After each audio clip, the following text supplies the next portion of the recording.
Un jour d'été ordinaire en 1989.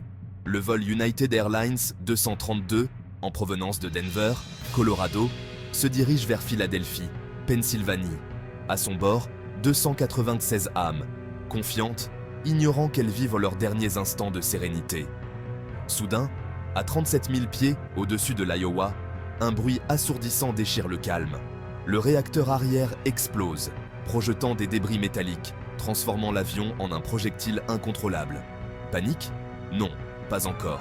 L'équipage, composé du commandant Al Haynes, du copilote Bill Records et du mécanicien navigant Dudley Dvorak, réagit avec un calme olympien.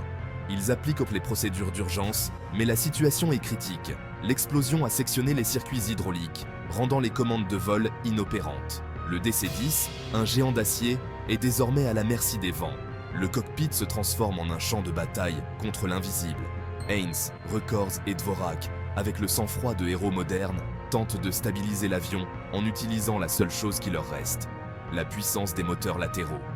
Un défi colossal, une lutte acharnée contre la physique même. À bord, l'angoisse monte.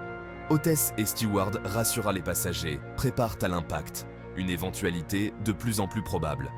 L'espoir renaît lorsqu'une lueur d'espoir apparaît. Sioux City, Iowa, dispose d'un aéroport. Le commandant Haynes, avec une maestria extraordinaire, parvient à diriger l'avion vers une possible issue salvatrice. Mais le destin, capricieux, n'a pas encore fini de jouer avec le vol 232.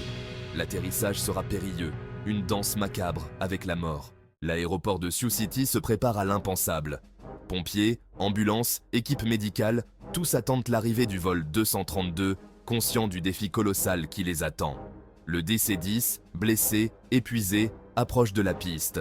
À son bord, chaque âme retient son souffle. 16 heures, heure locale, l'avion touche le sol. Le soulagement est de courte durée.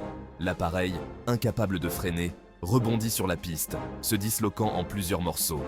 Un spectacle dantesque d'acier tordu et de feu. L'aéroport, paisible il y a quelques instants, se transforme en un chaos indescriptible. Des cris déchirent l'air, mêlés aux hurlements des sirènes et à l'odeur âcre du kérosène en feu.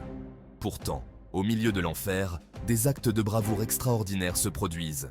Les équipes de secours, avec un courage exemplaire, se précipitent vers l'épave fumante, bravant les flammes et le danger.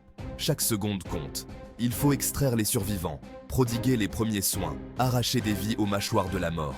Le bilan est lourd, 112 âmes ont péri dans la tragédie. Mais un miracle s'est produit, 184 survivants. Un chiffre inespéré compte tenu de la violence de l'impact. Le courage de l'équipage, la réactivité des secours, la solidarité des passagers, tout a contribué à transformer un désastre certain en un témoignage poignant de la résilience humaine. Le crash du vol 232 a profondément marqué l'histoire de l'aviation. Une enquête minutieuse a révélé les causes de l'accident. Une fissure indétectable dans le disque de la soufflante du réacteur arrière.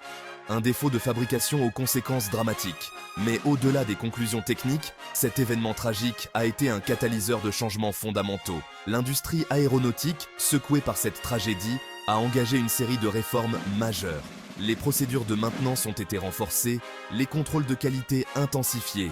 La formation des pilotes a été repensée, intégrant des simulations de pannes multiples et complexes.